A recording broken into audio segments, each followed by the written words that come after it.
Listen, I want to take this opportunity to just wish everyone a happy and safe holiday as we celebrate the legacy of Dr. King. I think that the thing that really stands out to me is the fact that with all of the greatness, all of the different skills, all the different things that he possessed the rare gift to be able to sacrifice.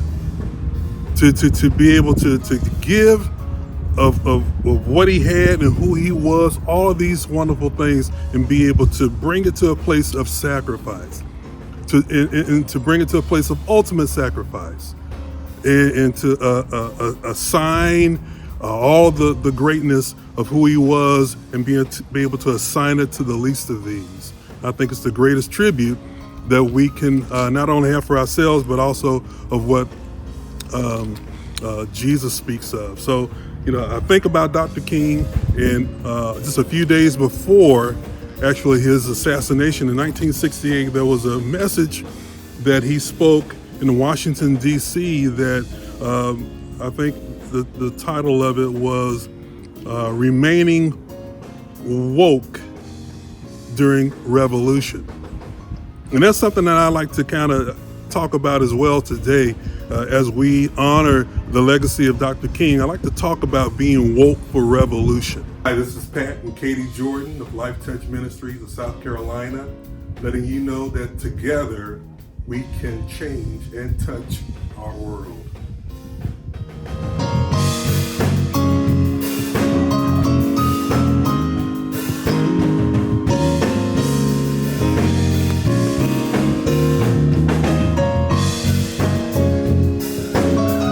As we celebrate Dr. Martin Luther King's birthday and the holiday, we want to, or I'd like to take a look at one of the most profound messages that he ever delivered. And this happened back in March of 1968, days before his assassination. And what King, he delivered a speech that was titled, Remaining Awake Through a Great Revolution. And you can look it up on YouTube. Definitely just a very profound speech. And what he talks about in terms of revolution, and if we look at the word revolution, we realize that revolution means to forcefully change or overthrow, to bring about a twist or a turn of things. And so he talks about revolution, and then he also begins to mention about the three different areas of revolution. And he talks about how we are finding ourselves, in a time when there's great technological advance, great change or revolution from a technology standpoint in every different area, and all the different types of advancements of science in all types of technology, very, very rapid, very quickly. And so we're caught in the midst of a unprecedented time of change when it comes to technology. And then he talked about the other one, which was war, or the revolution of war and the ability to make war. And then I think the third one that he was talking about was human rights. He was mentioning about how we're in a period of time where human rights and the plight of our brother is one of the main things that are happening. In years and in centuries before, may not have been such an issue, but we're at a time now where all of the world is at a place where there's an understanding about the different things that are required for us to live in community across the world, to live in a renewed way of harmony for each other and along with each other in our society. So all of these things are happening to where we need to there's a revolution of human rights. And I like to also add that there's other revolution that's going on as well. When we look in terms of globalization, how the advancements of the different things that we were talking about has allowed us to be able to be in a place where we are connected with everyone, every country, every group of people, so forth in the world in an instant of time. And so, you know, whether we want to accept it or not, the world has become a neighborhood in and of itself, as Dr. King talks about. We may be neighbors, but the challenge that we're having is to be brothers. And so we're trying to come to terms with the fact that globalization and the whole marketplace, we're able to do common exchange and so forth across the world. And so this revolution is taking place to where things are global now. It's not so much of a separation or isolation of countries and of different people and cultures, but that we're all being meshed together, in some cases reluctantly, or in some cases where we're accepting that bringing together. But it's happening regardless.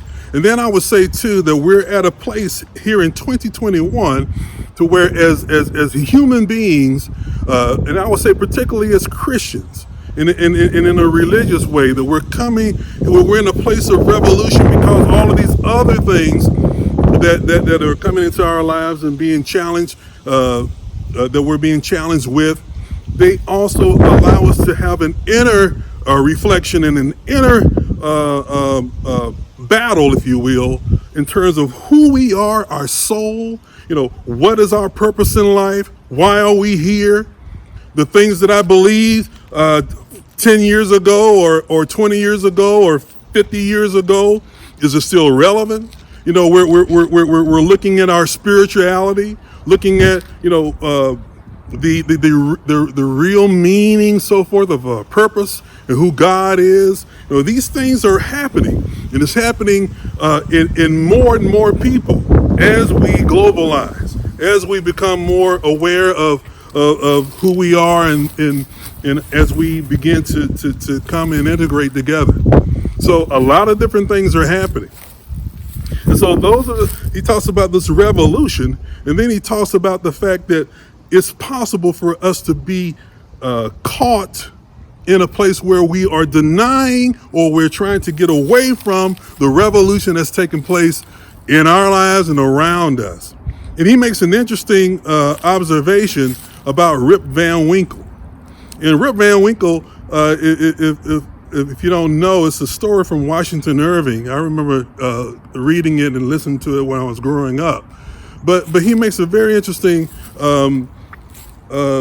observation about Rip Van Winkle. He was a man who was lazy. Not so much lazy, but he was content, and he liked things as they were. He was not one to try to go and find work.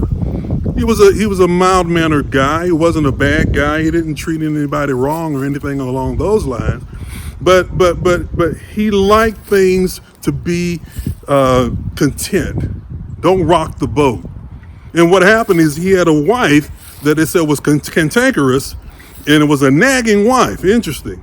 And this thing really bothered him a lot. This nagging woman really got under his skin. And it was a case where he wanted to get away from his wife, his nagging wife. And so what he did, he went to the mountains. He found himself going to the mountains just to get away from the. So what was the nagging wife situation? I think she was a representation of reality. There's things that need to be addressed. There are things that are happening around you that you're trying to close your eyes to. And so you have him in this place where he goes to the mountains to get away from the nagging wife. And when he's in the mountain, he meets someone who asks for his help to take a keg up into the mountains. And what happens is whoever this person is or whatever, they begin to hear some noise. And what we find is that they're men who are playing games while in drinking and so forth. So Rip Van Winkle takes some of this liquor or this drink, takes it in, and we find that he falls asleep. He falls asleep in the mountains, getting away from reality. And so what happens is 20 years later, he wakes up and he goes to back to the village, and he finds things completely different.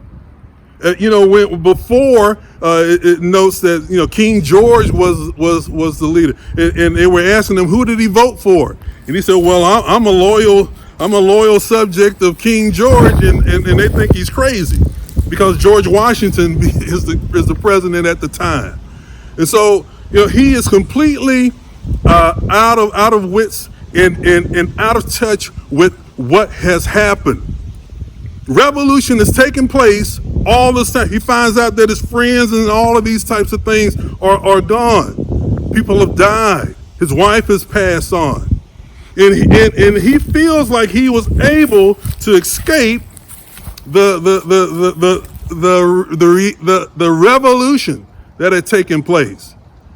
So, it's interesting about this because it speaks to us as well, that we want to make sure that we don't have the inclination that Rip Van Winkle had to try to escape from the reality and try to get. And then it talks about later on that the children, they would say, whenever there was this thing about whenever there's noise in the mountains, it must mean that there are men in the mountains that are playing. They're playing this game. I think it was a game of pins or whatever. And so that's very interesting too. When there's noise going on, when there's real things that are happening all around us in our world, in our nation, in our own lives, in our families, in our communities, all of these different things, when things are really happening, there's a Rip Van Winkle effect that wants to get away from it all, that wants to try to separate itself and try to put on the blinders and put on the earmuffs and don't want to know about the nagging things that are happening around us. And so, so he in a sense, he wanted to get away from reality. He wanted to sleep while the revolution was going on. And this is what Dr. King was talking about, is the fact that, listen, we don't have the luxury, especially as Christians, to sleep and be, so drunk or be, try to turn our head from the realities of life and what's going on around us. And so this is where we're going to have to come to a place where we ask ourselves, while different things are happening, while the revolution is taking place, what are we doing? And where do we find ourselves? And then, so, we want to take a look at, when we're talking about revolution, I was thinking about, in the book of Matthew, in the scriptures, Jesus is talking about a lot of different things. Very interesting scripture. But we want to make sure that we are not allowing ourselves to be asleep and not to be aware of what's going on around us. And when we look at America, I was thinking about the different things that are happening in America.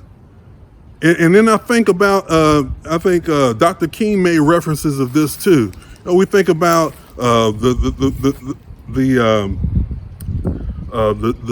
poem from Emma Lazarus.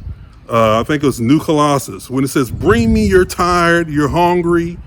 The huddled masses that are yearning for to breathe. And it talks about some other things in that I can't quite quote it, but it's talking about being a light at the gate. And it's talking about bring the homeless, all of these different types of things. How the Statue of Liberty, how America had positioned itself, even with the creed and the documents, and how our country was founded in terms of the ideas of our founding fathers. How we were inviting the hurt, inviting the homeless, inviting those who were oppressed, inviting the poor to come. We would be a beacon of light. We would be a beacon of hope. Be a beacon to allow people to be able to thrive, and to be able to find themselves and find a place, a working place in our world. And we say, what is going on? We look at our own selves and say, all of the different things that have happened in 2020, how we've been impacted by all the different events, and how things have been shaken up maybe in your own personal life. How our normal affairs and our normal schedules and everything, how we shop and how we go to different places, how our church services are even taking place. It's interesting how God has even shut the churches down.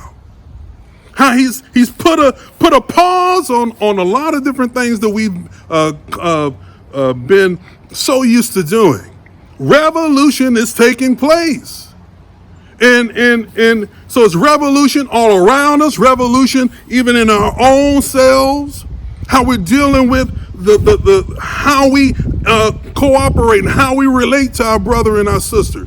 Our belief system, our value system, all of these different things are happening right now. And it's interesting how Jesus talks about this in Matthew 11. He first starts out because, John the Baptist, he's getting ready to get his head cut off. And so he asked his disciples, he said, listen, I'm getting ready to go. I've been through a lot of different things. I've worked. I put in the work. I've done a lot of different things. I want to make sure that all of this is not in vain. I need somebody. I need just another piece of assurance that I'm on the right track, that everything is right, that I'm not asleep, that I didn't miss it. And so Jesus told him, he said, listen, I want you to let John know that this is what I want you to report to John. Let him know about the results of the work.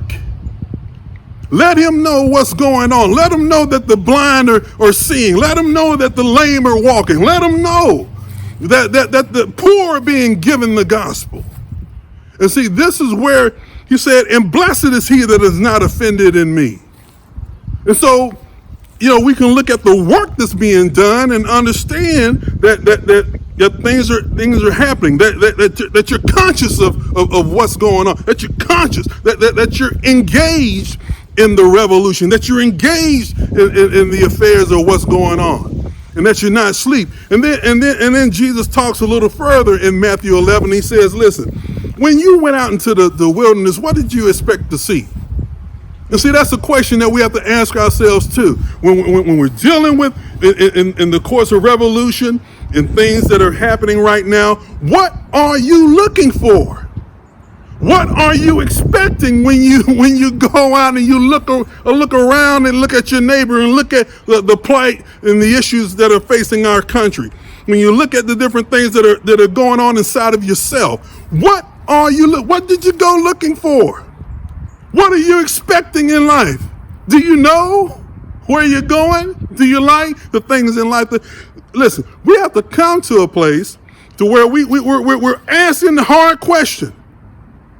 What are you looking for? Jesus said, what did you go out there and look for?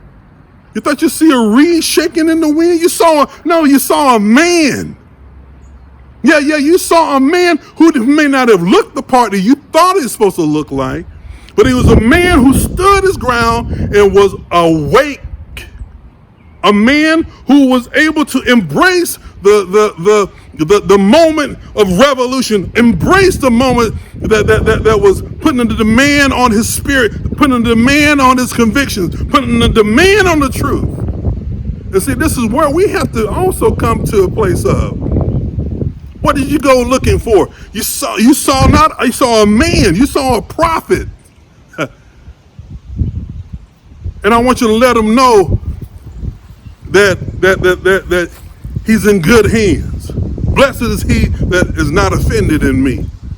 And then he said, it's interesting how we can find ourselves on the wrong side of history, on the wrong side of perception, on the wrong side of trying to have an understanding about what's going on around us.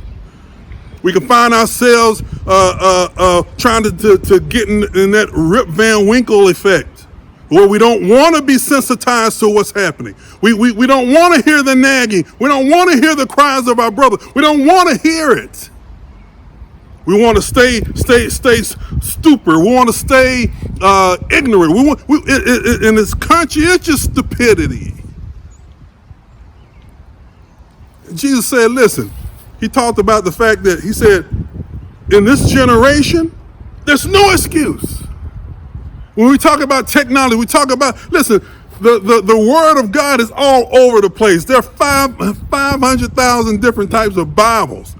You can get it sliced, diced, you can get it on audio, you can get it on any platform, everything. There are many ministers, there's everything, 24/7 channels, all of these different things that are happening. There's no excuse for not taking full inventory and being awake in your conscience, awake in your senses to understand exactly what is going on. And so what Jesus said that this generation, they see me and they call me a wine bibber. When they looked at John, they called him, he has a demon. And see, we need to make sure that we are looking for the right thing and that we're in the right place to interpret and receive what God is trying to do and say. And then, because this is what we can find ourselves doing, even to our brother, and even within our own selves, to where we're not discerning the body of Christ. We're not discerning the truth. We're not discerning the truth of who Jesus was and what he was about. So when do we see you, Jesus? When he said, many shall call on me in that day and say, Lord, Lord, didn't I do this and that and the third? He said, I never knew you. You thought you were awake, but you were asleep. It was me on the street. It was me at the corner. It was me, a different color. It was me, a different religion. It was me, homeless. It was me that needed assistance. It was me. And the thing about it is we have to come to a place where we understand that the gospel of Jesus Christ is not about me giving you a little something of what I got, but the gospel of Jesus Christ is about inclusion. The gospel of Jesus Christ is about being able to like Jesus said, where I am, you will be also.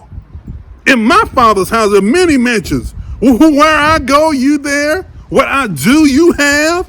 If I'm driving good, you're driving good. If I'm living good, you're living good. And sometimes we want to get to a place in this primal instincts to where we want to always be able to have a little up on people. So yeah, I'll give you some grits if I can eat my steak. But then I want to feel good like I'm doing something. But see, the thing about it is for us to understand what is the real message and what is really God really trying to tell us in this time of revolution. And so he talks about the other thing too. He says, as far as the voices and what is happening and the mandate and the what is going to be required of this generation. What is going to be said about us? as we're dealing with all of the unrest, as we're dealing with the transitioning in our government, all of the different things that are happening now, the conflict. What is going to be said about this generation? The fact that we're the richest nation on earth. The fact that we have all of the knowledge, the fact that we have all of the technology, the fact that we have all of this information, what are we doing? And he said, woe unto you. That's what he told. He said, Capernaum, because the works have been done in Sodom and Gomorrah, they would have repented. If the things have been done, in other places over in the history of time that are being done right now, they would have gotten it.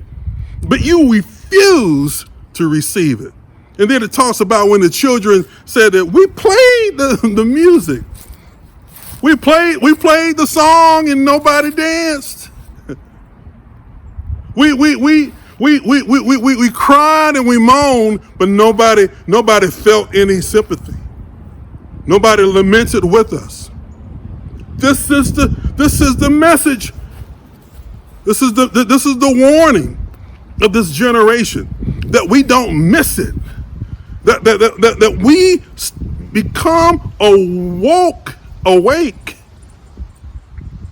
That we don't lose sight of the realness of Jesus Christ, the realness of the true Spirit of the living God. And that's the part he was saying. Wisdom is justified in his children, he says. But then later on it talks about how he says, listen, let me say this. Come unto me, all ye that labor and are heavy laden. I like the latter part of that chapter, Matthew 11. Come unto me, all that labor and are heavy laden. Take my yoke upon you. Learn of me. I'm meek and lowly. I'll give you a good work. I'll allow you to be able to do the good work. I'll give you the courage and give you the power and the strength to be able to be connected with your world, to be connected with this moment and this hour, and to be able to do great things as I give you the power to do so. And so it's very important about being awoke in this revolution, awoke in this time.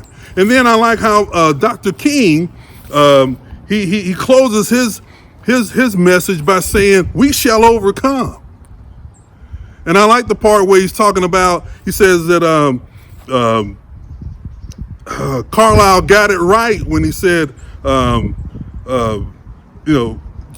truth will prevail over the lie. He talks about William Cullen Bryant.